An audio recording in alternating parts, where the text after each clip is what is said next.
حضرت عمر رضی اللہ تعالیٰ عنہ فرماتے ہیں، ایک مرتبہ حضور اقدس صلی اللہ علیہ وسلم نے صدقہ کرنے کا حکم فرمایا۔ اتفاقاً اس زمانہ میں میرے پاس کچھ مال موجود تھا۔ میں نے کہا، آج میرے پاس اتفاق سے مال موجود ہے، آج میں ابو بکر رضی اللہ تعالیٰ عنہ سے کبھی بھی آگے بڑھ سکتا ہوں تو آج بڑھ جاؤں گا۔ یہ سوچ کر خوشی خوشی میں گھر گیا اور جو کچھ بھی گھر میں رکھا تھا اس میں سے آدھا لے آیا۔ حضور اقدس صلی اللہ علیہ وسلم نے فرمایا کہ گھر والوں کے لیے کیا چھوڑا؟ میں نے عرض کیا کہ چھوڑ آیا۔ حضور صلی اللہ علیہ وسلم نے فرمایا، آخر کیا چھوڑا؟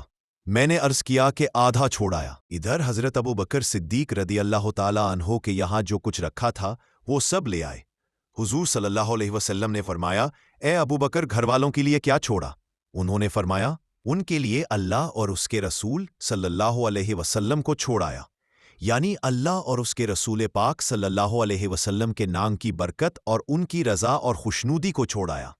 حضرت عمر رضی اللہ تعالیٰ عنہ کہتے ہیں کہ میں نے کہا تو حضرت ابو بکر صدیق رضی اللہ تعالیٰ عنہ سے آگے کبھی نہیں بڑھ سکتا۔